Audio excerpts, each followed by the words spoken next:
Udi Ofer from the New York Civil Liberties Union. Yay! Good afternoon, my name is Udi Ofer, that's UDI, F as in Frank, ER. I'm an attorney and the advocacy director of the New York Civil Liberties Union, and I speak today on behalf of the NYCLU and its 48,000 members who live in New York State. The NYCLU stands today with representatives of the Muslim community to call on the NYPD to repudiate the stereotyping and singling out of Muslims as suspects because of their religious faith. Such stereotyping and generalizations violate the very principles of religious freedom and tolerance on which our nation was founded. While we commend Commissioner Kelly for objecting to the screening of the film The Third Jihad to NYPD police officers, simply rejecting it is not enough.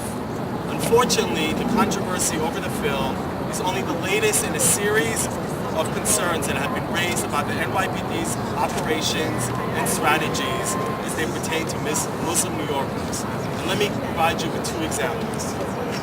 First, as reported by numerous news outlets, the NYPD is involved in the hearing and investigation recently initiated by Congressman Peter King into the Muslim community in the United States.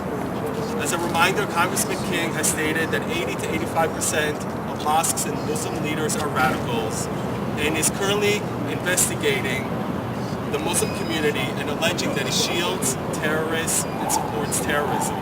Shockingly, the NYPD, according to numerous news reports, is directly involved in the King hearing and is the only law enforcement agency in the country that is spending its special resources by assigning a full-time inspector to staff the King hearing and assist it in its investigation. Does that mean that Commissioner Kelly and the NYPD support the King hearings? Does that mean that the NYPD and Commissioner Ray Kelly support the stereotyping and generalization of Muslims as supporters and havens for terrorism? These are questions that we need answered.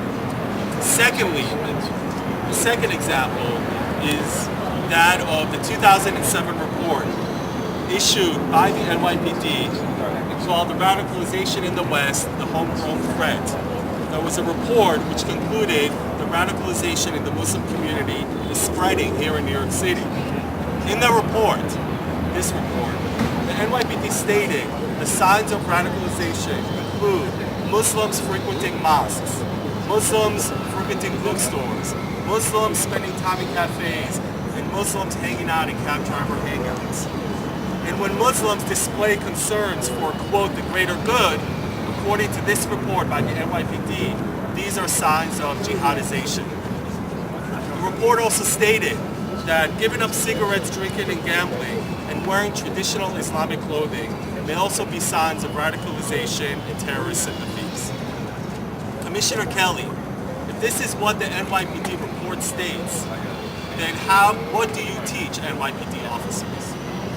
The bottom line is that while there are significant reasons for concerns, the public knows very little about where the NYPD stands on the Muslim community in New York and what it teaches its officers. That's why we stand here today to make the following requests. First, the NYPD must be transparent about its views and actions. What is the NYPD's involvement in the King hearings? How did the film The Third Jihad make its way to the counterterrorism curriculum? What else is the NYPD teaching? And does the NYPD's report on radicalization mean that the NYPD considers it justifiable to infiltrate and surveil Muslim New Yorkers who are doing nothing more than attending mosques or give up smoking for the greater good? Second, there's also a role for the City Council right behind us. The City Council should use its oversight responsibilities over the NYPD to learn more about these concerns. What are the NYPD's operations and strategies as they pertain to Muslim New Yorkers? What is the NYPD teaching its police officers about Muslim New Yorkers? It is time to move away from the dark and have an honest conversation about where the NYPD stands on these issues. Religious profiling was unconstitutional before 9/11 and is unconstitutional after 9/11. We need assurance from the NYPD that while it is fighting vigorously to defend New York City from terrorist attacks, it is doing so in such a way that does not needlessly sacrifice civil liberties and civil rights in the name of national security. Thank you.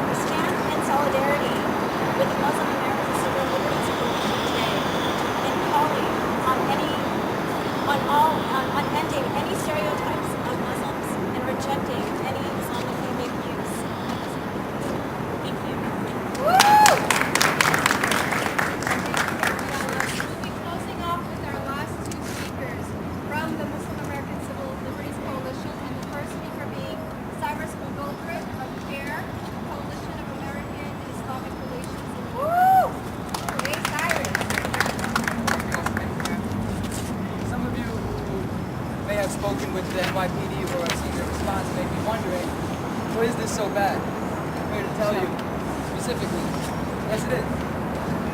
Here in New York, we have complaints from New York City police officers dating back to last summer about this film being used by consultants who were hired by the NYPD to train their officers in counterterrorism and undercover effectiveness. In August, we told Commissioner Kelly about these complaints, and we were assured that all would be resolved. However, this is not the case. In January, the Village Voice revealed yet more complaints of use of the same exact film in the same situation. Consultants hired by the NYPD to train their officers using Islam-bashing propaganda as educational materials. See, when that article was published, we called on the NYPD to investigate how the notoriously anti-Muslim propaganda film came to be used in counterterrorism training. We also called for new NYPD guidelines to ensure that officer training materials would not harm any religious or minority community. It is clear that the showing of this film is no one-time mistake, but a policy of outsourcing vital training, a policy that has led to Islamophobes posing as experts, sabotaging the very important work of our police officers. See, we are all New Yorkers. And we at CAIR New York, with our partners at the Muslim American Civil Liberties Coalition, we have tried and will continue to try to amicably resolve the issue with the NYPD.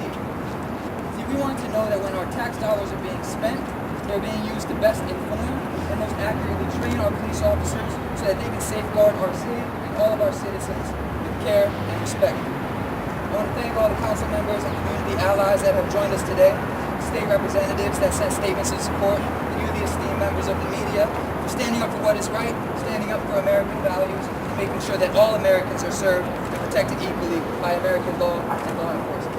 Thank you. And our final speaker will be Sister Sayeed, also representing MACLAC and the Muslim Consultative Network, as well as Women in Islam. My name is Sayeed, Sayeed, Sarah with H, and I'm here with Women in Islam Incorporated, a Muslim women's human rights social justice organization in Macklin. I'm going to start before I read my own statement to read the statement of Senator Bill Perkins, 30th District. His release says the Muslim community must have equal protection under the law. Today I join with the Muslim community in requesting and reminding the NYPD that all United States citizens must have equal protection under the law. I'm gravely concerned that the training procedures used by the NYPD, specifically the training video of the Third Jihad, undermines genuine criminal investigation and promotes a witch hunt for Muslim agenda. The idea in the film of continually showing an enormous black and white Islamic flag flying over the White House promotes that Islam itself is the enemy as opposed to a specific group of individuals. In fact, in the January New York Village Voice article, The Third Jihad, a police officer, after viewing the movie, said, "After it was over, I was thinking, what was that?" He went on to say it was so ridiculously one-sided. It just made Muslims look like the enemy. It was straight propaganda. It is critical that law enforcement, which has the duty to protect all law-abiding people, not inflame prejudices that can only lead to unequal treatment of one group. The movie The Third Jihad should be immediately removed from the training procedures for the NYPD and a thorough review done of the effectiveness and fairness of future training. Thank you. As president of Women in Islam Incorporated and a member of MACLIC and also a mother of a son who I must raise, I am shocked and disappointed that Commissioner Kelly has permitted the use of the Third Jihad in a training of officers who are charged with protecting our city. In his response to the community, Commissioner Kelly noted that the film was not a part of the approved training curriculum and that it was projected onto a screen while training attendees were completing administrative paperwork. I would like to ask, why did our commissioner, who has a strong record on policing, allow this inflammatory documentary to be shown at all? Why did the NYPD hire a trainer who would incorporate this film in an administrative period? The commissioner does not state in his letter how many times this training had been playing in the background. Of course, we know from reports from CAIR that this documentary has been shown for quite a long time. The lack of clarity and accountability on an issue that is so pressing for the security and safety of New York City is deeply troubling. It is worse during a time in which many have already said, in which Muslims and other minorities in New York are being targeted by bigotry and stereotyping. Since 2005, if not before, the Muslim community has expressed concern to Commissioner Kelly regarding the use of biased trainers and curriculum. We have asked more than once, including in meetings with the Commissioner, to be given access to the training materials related to Islam and Muslims. We have still not received a reply that substantively addresses our concerns, and enough is enough. As New Yorkers of diverse backgrounds and as Muslims, we need Commissioner Kelly to show us more courtesy, professionalism, and respect. Courtesy, respond to our concerns, investigate thoroughly, and provide clear answers. Professionalism, be transparent about instructors and curriculum related to Islam and Muslims, and be open to receiving our input regarding these trainings. Reaching out to the community cannot be just a token gesture. We have to see results. Respect, be responsible to the trust and the funds that all New Yorkers have vested in our police department. In a city that's been targeted in several plots and serious terrorism, I believe that it's Commissioner Kelly's responsibility to take the utmost care to educate cadets and officers about Islam and Muslims in ways that are culturally competent. There cannot be room for sloppy choices that risk violating our constitutional rights and that ultimately endanger our city. Thank you for all our partners supporting us in this important endeavor, and thank you for helping us get this message out, and I hope that the NYPD hears it.